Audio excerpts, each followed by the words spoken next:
À Anvers, des ingénieurs ont trouvé le moyen de transformer certains déchets en or. Et la formule est à prendre au pied de la lettre. La société Umicore récupère chaque année des milliers de tonnes d'ordinateurs et de téléphones portables hors d'usage, venus du monde entier, pour en extraire toutes sortes de métaux. Du cuivre, de l'argent, du palladium et surtout de l'or.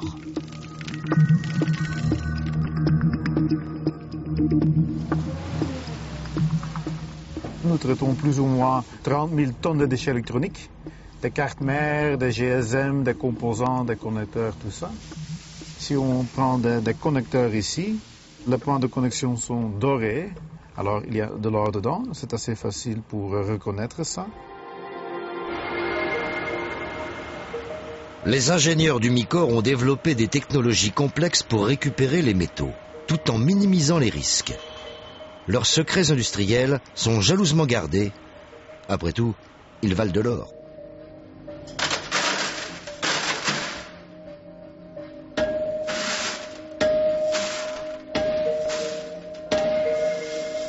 Adjugé. Avec ces quelques coups de marteau, ce sont pas moins de 7 millions d'euros qui s'écoulent du tuyau. Alors ici, la production de l'or des déchets électroniques est à un niveau de plus ou moins 6 tonnes par an. Pour le moment, le prix d'or est très élevé, 25 000 euros par kilogramme. Alors cela signifie déjà une certaine valeur. 6 000 kilogrammes fois 25 000 euros, c'est impressionnant. Impressionnant en effet. 150 millions d'euros par an, auquel il faut ajouter le prix de tous les autres métaux précieux récupérés par Umicore. Nos téléphones portables, eux aussi, recèlent de petits trésors. La qualité des GSM au niveau de la contenance de métaux précieux est très intéressante. Si on jette le GSM dans la nature, naturellement, les métaux sont perdus et en quelques circonstances, la batterie peut même exploser.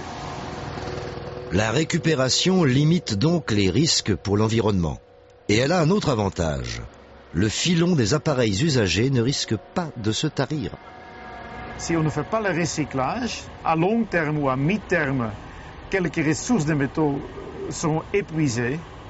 Et à partir de ça, il n'y aura peut-être pas de solution, il n'y a pas de substitut. Si on fait le recyclage de déchets électroniques, on arrive à une qualité au niveau de l'or de 300 ou de 350 grammes par tonne. Alors c'est une mine, mais une mine plus riche que la mine en Afrique du Sud, par exemple. Ces montagnes de téléphones au rebut valent donc toutes les mines du Transvaal. Mais attention, ne vous improvisez pas vous-même chercheur d'or en brûlant une carte d'ordinateur. Vous vous empoisonneriez, vous et vos voisins avec, pour un résultat nul. Au Ghana, des jeunes inconscients du danger espèrent récupérer les métaux précieux en brûlant des composants. Ils s'intoxiquent avec les dioxines et autres poisons créés par la combustion des plastiques. Une étude a récemment montré qu'ils vivaient rarement au-delà des 25 ans. C'est très important d'avoir un système efficace, pas seulement pour récupérer des métaux, mais aussi pour détruire des dioxines qui sont ou qui peuvent être formées dans la fonte. Même toxiques, nos déchets peuvent valoir leur pesant d'or. Leur recyclage est donc doublement utile. Il permet d'éviter des pollutions dangereuses et d'économiser des matières premières qui se font de plus en plus rares.